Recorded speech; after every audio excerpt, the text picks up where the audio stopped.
your girl Brainy Shanae, and today is my stop for a Hero Voices book tour, and I'm going to be doing a book review for You're Breaking My Heart, and this book is by Olugebemisola. And I'm going to let y'all know my rating was a 4 out of 5 stars. This book was a lot to take in a good way. I will say there were times where it made me sad. It made me realize a few things about life, of what I'm going through currently. So I want to get into it with y'all. So like I said, I gave it a 4 out of 5 stars. We're meeting a girl named Harriet. We get into her background and her family. We also get to meet her cousin and then her person that she has a little crush on, Luke, which was also her brother's friend.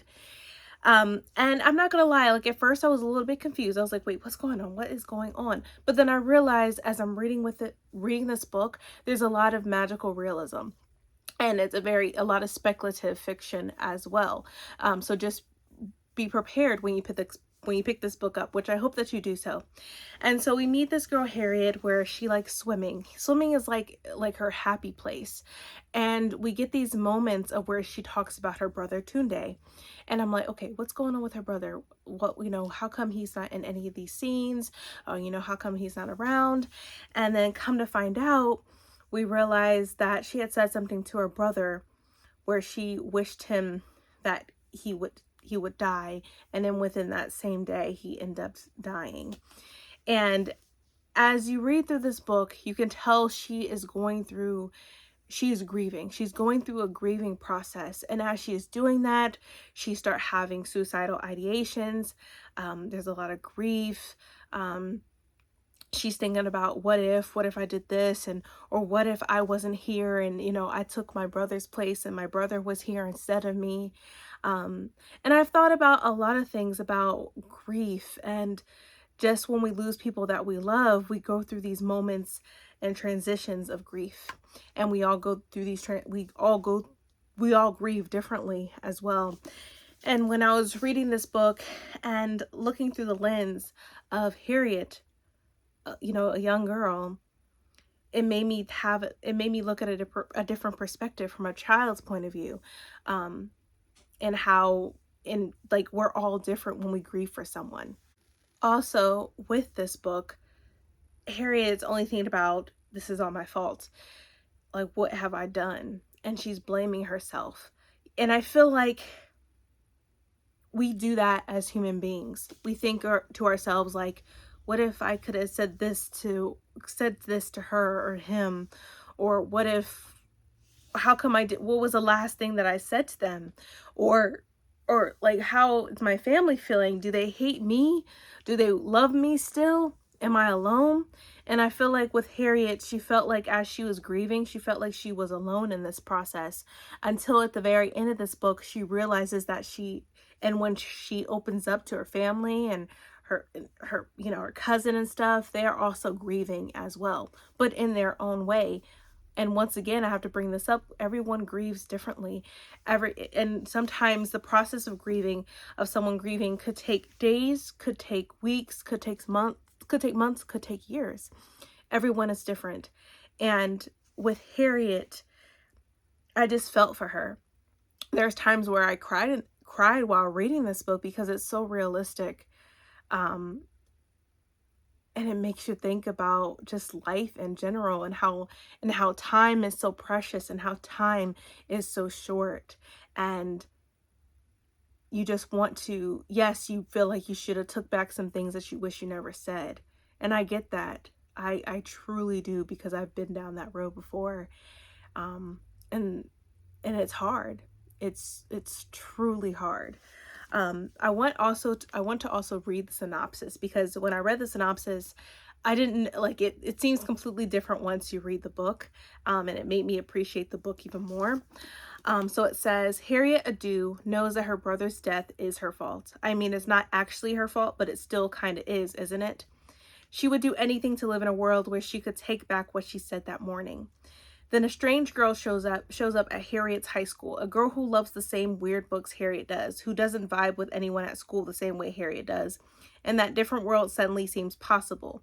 The girl speaks of a place underneath the subways of New York where people like them can go and find a home, a place away from the world of high school, grief, cool people, and depression, a place where one may be able to bend the lines of reality and get a second chance at being a better person.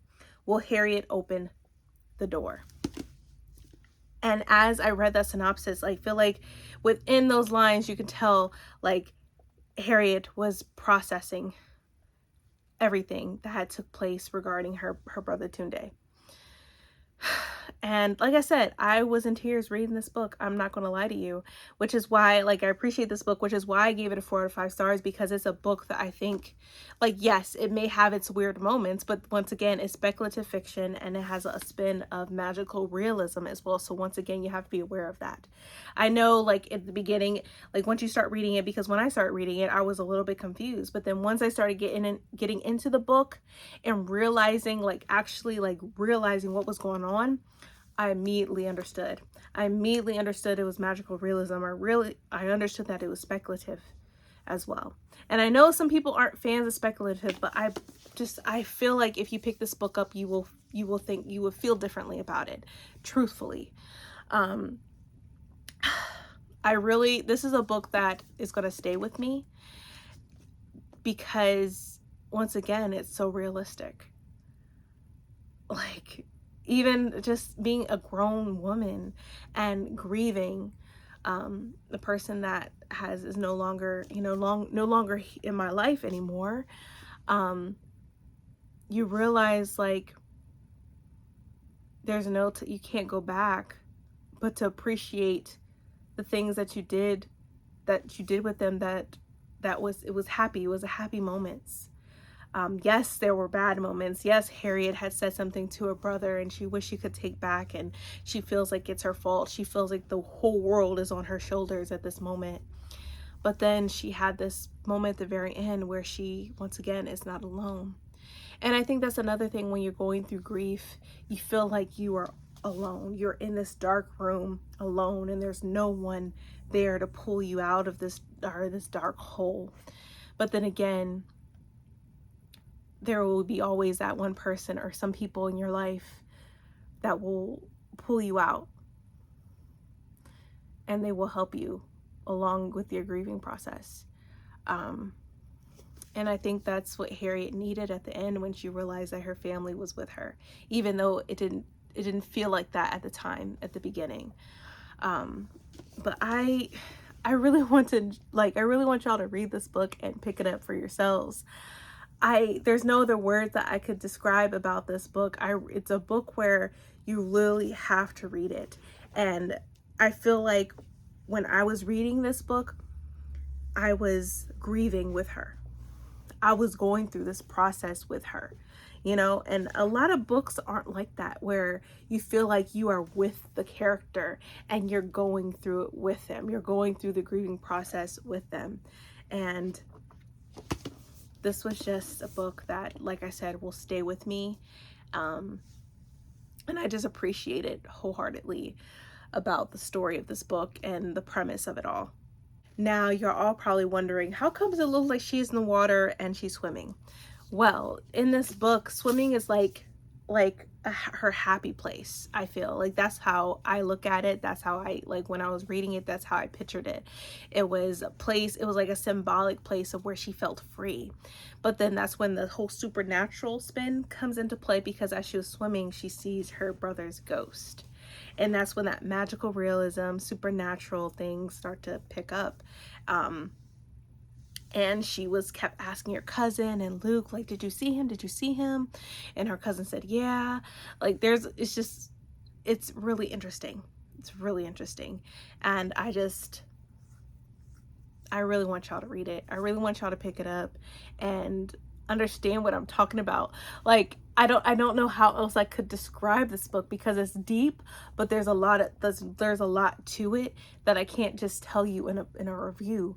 It's like, you got to pick it up for yourselves. So not only is this like, you could get this book you know, in your library, your bookstore, you could also get it, you know, on Libby and listen to it on audio if you prefer.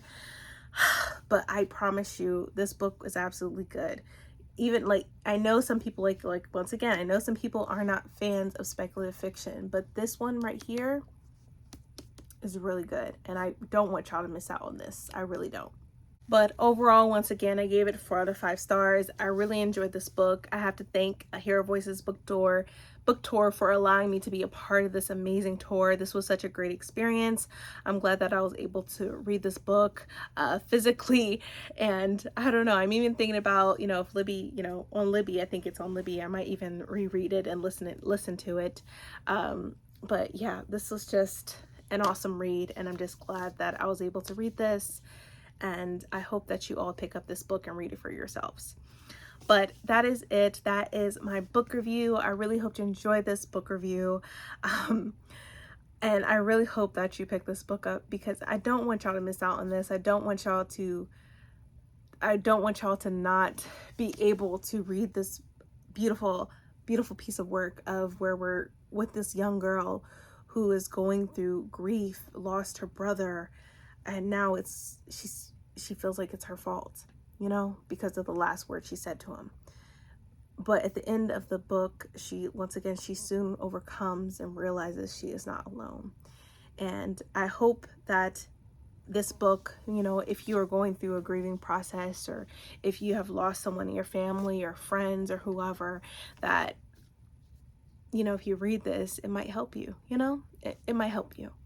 But once again, thank you so much for watching this review, and, you know, I will see y'all next time. Bye, everyone.